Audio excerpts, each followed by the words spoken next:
पति, पत्नी और नौकरानी। शीतल और अभिमन्यु की शादी को 5 साल हो चुके थे, लेकिन अभी तक उनका कोई बच्चा नहीं हुआ था। इसकी वजह से शीतल और अभिमन्यु परेशान रहते थे, लेकिन उन दोनों से ज्यादा परेशान थी शीतल की सास, यानी अभिमन्यु की माँ जानकी देवी। जानकी देवी चाहती थी कि जल्दी से जल्दी उनकी गोद में पोता या पोती आ जाए, और इसीलिए वो अपनी बहू शीतल को लेकर एक दिन हॉस्पिटल पहुंची। डॉक्टर मैडम, जरा ठीक से चेक करके बताइए ना। कई बड़े बड़े डॉक्टर को दिखाया है, लेकिन मेरी बहू माँ ही नहीं बन पाती। मैंने शीतल को बहुत अच्छे से चेकअप किया है। देखिए, बात यह है कि शीतल के अंदर माँ बनने की कैपेसिटी नहीं है। ये आप क्या कह रही हैं डॉक्टर साहब? कोई तो इलाज होगा ना, कोई दवाई दे दीजिए। देखिए, कुछ प्रॉब्लम ऐसी होती है जिनका कोई ट्रीटमेंट नहीं होता। आई एम सॉरी टू से, लेकिन शीतल कभी माँ नहीं बन सकती, क्योंकि उसके यूट्रस में अंदर से ही कुछ प्रॉब्लम है। घर आने के बाद क्या हुआ माँ? कहाँ लेकर गई थी आप शीतल को? अरे कहाँ लेकर जाती, डॉक्टर मैडम के पास ले गई थी, लेकिन तेरी बीवी तो कभी माँ बन ही नहीं सकती। मम्मी जी, इसमें मेरी क्या गलती? अगर अंदर से कोई प्रॉब्लम है तो उसमें मैं भी कुछ नहीं कर सकती। जानती हूँ, ये बात डॉक्टर के मुंह से सुन चुकी हूँ। अब दोबारा मेरे सामने इस बात का गाना मत गा। अरे माँ, परेशान होने की जरूरत नहीं है, हम सोचते हैं ना कुछ। अरे क्या सोचेगा तू? जब डॉक्टर कह चुका है कि तेरी बीवी माँ नहीं बन सकती, तो बता क्या सोचेगा तू? कहाँ से लाएगा बच्चा? माँ, ये तो मैं भी नहीं जानता। अभिमन्यु, क्यों ना हम अनाथ आश्रम से एक बच्चा गोद ले आए? क्या फर्क पड़ता है बच्चा हमारा हो या गोद लिया हुआ? हाय, बड़ी बातें बनाने वाली। क्या फर्क पड़ता है? अरे क्यों फर्क नहीं पड़ता? मुझे इस वंश को आगे बढ़ाने के लिए मेरे बेटे का खून चाहिए, किसी दूसरे का नहीं। लेकिन माँ, आप जानती हैं कि ये अब पॉसिबल नहीं है। मैं कुछ नहीं जानती। मैं किसी पराये की औलाद को इस घर में अपना पोता या पोती बन के बढ़ता हुआ नहीं देख सकती। मेरा वंश मेरे बेटे के खून से ही आगे बढ़ेगा। लेकिन मम्मी जी, ऐसा कैसे हो पाएगा? आप अच्छी तरह जानती है ना, मेरा और अभिमन्यु का बच्चा नहीं हो सकता। तो मैं अपने बेटे की दूसरी शादी करवाऊंगी, और अपनी दूसरी बीवी से ये मुझे बच्चा पैदा करके देगा। ये आप क्या कह रही हैं माँ? मैं किसी और से शादी नहीं करने वाला। मेरे रहते हुए आप अभिमन्यु की शादी किसी और से करवाएंगी? मम्मी जी, आप ऐसा कैसे कर सकती हैं? तू बस देखती जा बहू, मैं ऐसा कैसे कर सकती हूँ। कुछ दिनों के बाद, अभिमन्यु, मैंने तेरे लिए लड़की ढूंढ ली है। माँ, मैं आपको कितनी बार समझाऊं, मुझे किसी से शादी नहीं करनी है। पहले मेरी बात सुन। ये जो चमेली है ना, हमारे घर में काम करने आती है, वो तुझसे शादी करने के लिए तैयार है। मम्मी जी, आप अभिमन्यु की शादी एक नौकरानी के साथ करवाएंगी? वो इसलिए क्योंकि चमेली दिखने में बहुत खूबसूरत है, बच्चा भी सुंदर ही होगा। मम्मी जी, लेकिन एक बच्चे के लिए अपने बेटे की शादी नौकरानी के साथ करवाना, क्या ये सही है? अगर अभिमन्यु ने शादी नहीं की ना, तो मैं अपनी जान दे दूंगी। अब देख लो, अगर तुम्हें अपनी माँ की जान प्यारी है तो तुम्हें इस नौकरानी के साथ शादी करनी ही होगी।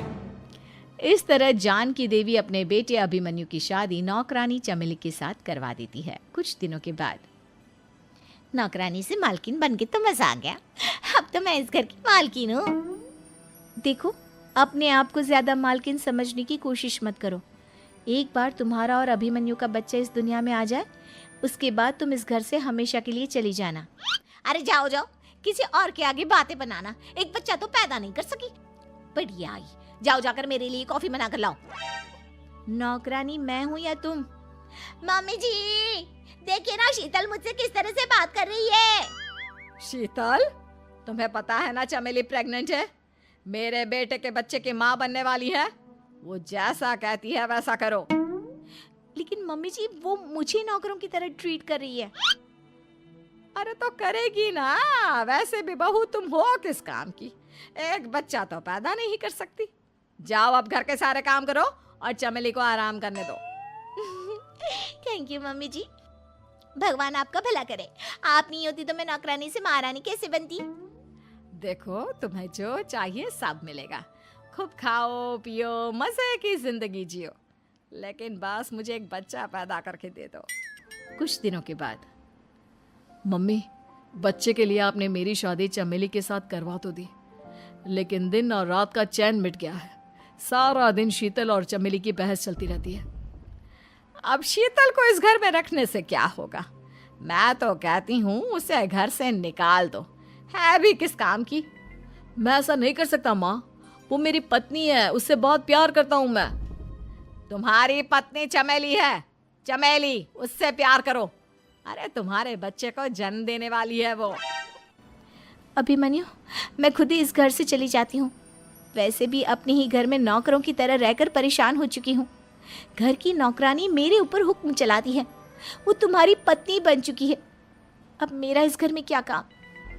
अभिमन्यु के बार बार रोकने पर भी शीतल उस घर से चली जाती है। कुछ दिनों के बाद चमेली एक बच्चे को जन्म देती है। भगवान ने मेरी सुन ली, मेरे बेटे का घर भर गया, उसका अपना बच्चा इस दुनिया में आ गया। मम्मी जी, बच्चे को हाथ लगाने से पहले मेरी एक शर्त तो सुन लो। तुम कहना क्या चाहती हो चमेली? आपकी मम्मी को बहुत शौक था ना अपने पोते को खिलाने का। अब देखो, इस दुनिया में हर चीज की कोई ना कोई कीमत तो होती है। तुम अपनी आधी प्रॉपर्टी मेरे नाम कर दो, बच्चा तुम्हारे नाम। अरे लेकिन मैंने अपने बेटे से तुम्हारी शादी करवाई है, अब ये सौदेबाजी कहाँ से आ गई? जो औरत अपनी बहू को घर से निकाल कर एक नौकरानी के साथ अपने बेटे की शादी करवा दे, वो तो सौदेबाजी कर ही सकती है ना। उसका कैसे भरोसा कर सकते हैं? मुझे बस आप लोगों की प्रॉपर्टी चाहिए, उसके बाद ही बच्चे को आप हाथ लगा सकते हैं। मैंने कहा था ना मम्मी, आप गलत कर रही हैं। देखिए, उसका नतीजा आपके सामने है। जब शीतल को पता चलता है कि अभिमन्यु और चमेली का बच्चा दुनिया में आ गया है, तो वो अपने घर पहुंचती है। अभिमन्यु, कहाँ है आपका बच्चा? क्या मैं उसे देख सकती हूँ? कुछ भी मत पूछो शीतल, माँ की हुई एक गलती हम लोगों पर भारी पड़ रही है। वो नौकरानी अपनी औकात पर आ गई है और अब हमसे अपनी आधी प्रॉपर्टी मांग रही है, वो भी बच्चे के बदले में। एक बात कहूँ अभिमन्यु, आप उससे कुछ भी देने से मना कर दो। अरे कैसी बात कर रही हो? मेरे बेटे की औलाद है उसके पास, ऐसे कैसे मना कर दे? मम्मी जी, वो अभिमन्यु का बच्चा नहीं है, वो चमेली और उसके बॉयफ्रेंड का बच्चा है। ये तुम क्या कह रही हो शीतल? ये देखिए वीडियो, चमेली और उसका बॉयफ्रेंड आपस में बातें कर रहे हैं कि उन दोनों ने मिलकर आपको बेवकूफ़ बनाया है और अब इस बच्चे के बदले आपसे प्रॉपर्टी भी हड़प लेंगे। हे भगवान, ये मुझसे क्या हो गया? ना तो बच्चा मिला और अपने बेटे की नौकरानी के साथ शादी करवा दी सो अलग। अब क्या होगा? मुझे माफ़ कर दो शीतल, मेरी वजह से तुम्हें बहुत तकलीफ हुई है। अभिमन्यु, मैंने कहा ना, उस नौकरानी को उसके बच्चे सहित इस घर से बाहर निकाल दो। लगता है मेरे अभिमन्यु का बाप बनने का सपना अधूरा ही रह जाएगा। अभिमन्यु, अपनी मम्मी से कहो कि परेशान ना हो। आपको याद है एक बार हम एक IVF सेंटर गए थे, मैंने फिर से वहाँ जाकर बात की थी और आपको पता है इस बार मैं प्रेग्नेंट हूँ, क्योंकि हमने वहाँ पर प्रोसीजर करवाया था जिसकी वजह से मैं प्रेग्नेंट हो गई थी और इस बात का पता मुझे बस कुछ महीने पहले ही लगा है। हमारा बच्चा इस दुनिया में आने वाला है अभिमन्यु। मुझे माफ कर दो शीतल बहू, मुझसे बहुत बड़ी गलती हो गई। कोई बात नहीं माँ, लेकिन अब हमें उस धोखेबाज नौकरानी को इस घर से बाहर निकालना है और इस घर की मालकिन को वापस घर लाना है, वो भी अपने बच्चे के साथ।